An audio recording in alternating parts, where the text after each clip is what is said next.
Assalamu alaykum, hürmetli televizor körgüçüler. Yaxşımsızlar? Yaxşımsızlar. Dünya Uyg'ur qurultayı Tor televiziyasining kunlik xabarlar programmasiga hammanglar xush kelibsizlar. Men riyosatchi Iftixor Abdurashid. Men riyosatchi Zumratay Erkin. Bugun seyşembe. Hurmatli ko'rmanlar, tövende diqqatinglar kunlik xabarlar programmamizning tafsiloti bo'lsin. Fransiyada yaşayotgan Uyghur cemaatiga va ularning Fransiyadagi faoliyatlarga parokanchilik qilayotganlarning Xitoy davlat xavfsizlik organlariga chetishlik ekanligi oshkorlangandan keyin Fransiyadagi Uyghur tashkilotlari darhol bu voqeani qonuniy yo'l orqali bartaraf qilishga tayyorlangan.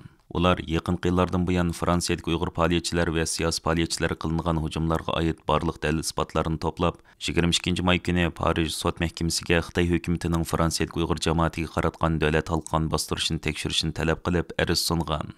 Ular orqadilla, ya'ni 23 may kuni izchil Xitoy doiralarining parokanchilikka uchrab kelgan lager shoidi Gulbahor Jalilova xonim, mazkur deloning advokati Jerome Karsenti va Fransiyadagi Uyg'ur tashkilotlarining mas'ullarining qatnashishi bilan sunilgan ariz haqida maxsus axborot e'lon qilish yig'ini o'tkazgan. Fransiyada chiqadigan Dunyo gazeti 18 may kuni e'lon qilgan xabarida 8 may kuni Gulbahor Jalilovaning uyini kuzatgan kishilarning Xitoy davlat xavfsizlik organlariga tava kishilar ekanligini oshkorlagan edi.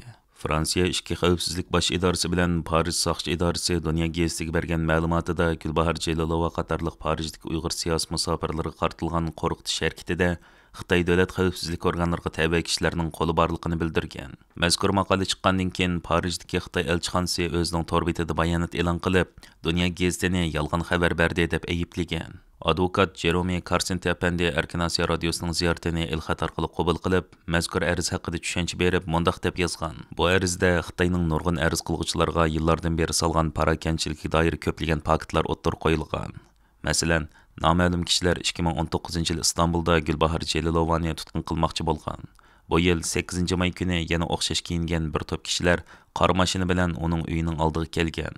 Xitoy taraf Uyg'ur irqiy qirg'inchiligini oshkorlayotgan faoliyatchilarni qattiq qo'rqitish, ya'ni terrorlik vahimasi keltirib chiqarish darajasida tahdid solgan. Fransiya Jinoiy ishlar qonuni va irqiy qirg'inchilikni bostirish to'g'risidagi Jeneva ahdnomasini nishon qilgan shikoyatimizda mundaq deyildi. Ma'lum bir jamiyatning psixikasiga hujum qilish, jumladan chet el tuprog'ida, ya'ni Fransiyada yashayotgan Uyg'ur jamoatiga qilingan bu psixikalik hujum irqiy qirg'inchilikning bir parchasini tashkil qiladi.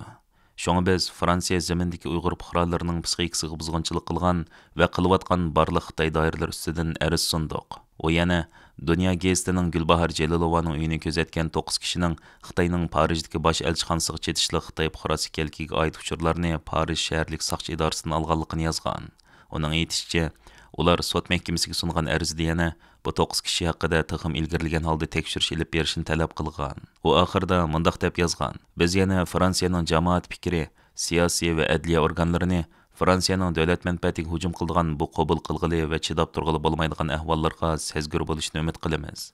Bu xil hujumlarga cho'qim xotim berilishi kerak." Angliya davlat mudofaa ministri Grant Shapps Xitoyni Rossiyani Ukrainaga qarshi urushda ishlatilgan ajalli qurol yordam bilan ta'minlagan yoki ta'minlash oldida turmoqda deb ayblagan. Reuters agentligining deyishicha, Shapps 22 may kuni Londonda o'tkazilgan bir yig'inda qilgan so'zida Amerika va Angliya mudofaa istixborot organlarining Xitoyning Rossiyaga qilayotgan qurolliq yordamlarining hozir Rossiyaga va bu orqali Ukrainaga kirayotganligi haqida ma'lumot bor degan. O sözüdə özünü mötədil ko'rsatishga tirishib kelgan Xitoyning bu harakatining andish qilarliq bir taraqqiyotligini aytgan. Muhabizachi gazetining xabariga qaraganda Grant Shapps 23 may payshanba kuni taqim ilgirilgan holda Rossiya bilan Xitoyning Ukrainada ishlatiladigan urush aslihalarida hamkorlashayotganligiga oid faktlar borligini, ammo uni axborotlarga oshkorlanmaydiganligini degan. O sözdə yana Shimoliy Atlantik ahd tashkiloti, ya'ni NATOni uyg'onishga va mudofaa rasxotini ko'paytirishga chaqirgan. U mundaq degan: "Dunyoning uyg'ondigan vaqti keldi. Bu deganlik biz konkret plan tuzishimiz va iqtidorimizni oshirishimiz deganlik. Bu bizning sherik davlatlararo harbiy rasxotni oshirib, tahdidga taqobil turish iqtidorimizni oshirish uchun asos solishdan boshlanadi." Xabarda deyilishicha, Xitoyning Londondagi bosh elchixonasi Grant Shappsning so'zini butunlay asossiz deb rad qilgan hamda Angliyani Xitoyni asossiz aybladi degan. Halbuki Rossiya Ukrainaga tajovuz qilgandan beri Xitoy bilan Rossiya strategik sheriklik munosabati bargancha qilish mangan bo'lib, ikki taraf o'rtasidagi savdo hajmi o'sgan. Xitoyning Rossiyadan neft va tabiiy gaz sotib olish va urushga kerakli turli lozimatliklarni ta'minlash orqali Rossiya iqtisodini qo'llayotganligi ma'lum. Yaqinda Rossiya prezidenti Vladimir Putin Xitoyni bevosita ziyorat qilib, bundaq hamkorlikni yanada kuchaytirishni va'da qilishgan. Tayvanning yangi prezidenti Lei Ching-de vazifaga o'ltirib uzun o'tmayla Xitoy armiyasi Tayvan atrofida 2 kunlik keng ko'lamli harbiy manevrni boshlagan va bu manevrni Tayvanning atalmış bölgünçilik harakatiga berilgan jazo deb atagan. Tayvanning yangi prezidenti Lei Ching-de 20 may kuni qasam berib huquqni o'tkazib olgan edi. U shu kundagi so'zida Xitoyni Tayvanni parakanda qilishni to'xtatishga chaqirish bilan birga Tayvanning oxirgi g'oyasining mustaqillik ekanligini ta'kidlagan.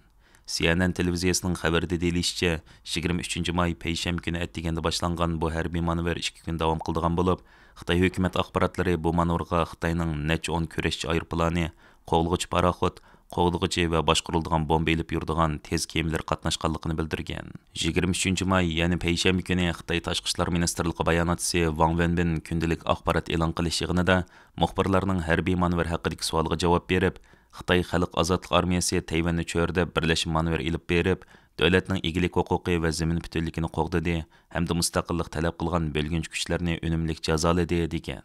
Wang Wenbin yana Tayvan Xitoy zaminining ayrılmas bir qismi deb takrorlab, barliq Tayvan mustaqilligi va bölgünçilik harakatlari 1 milliard 200 milliondan ortiq xitoyliklarning zarbisiga uchraydi.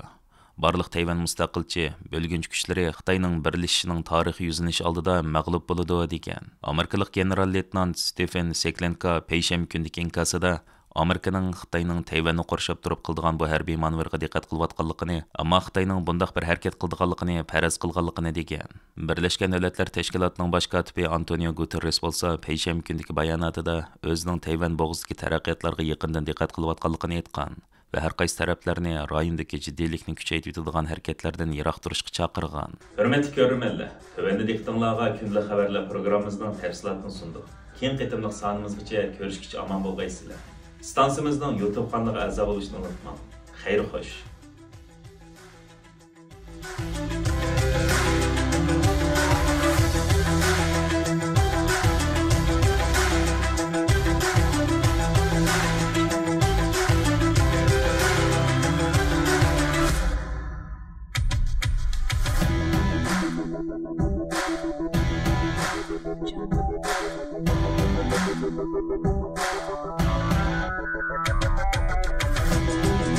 Thank you.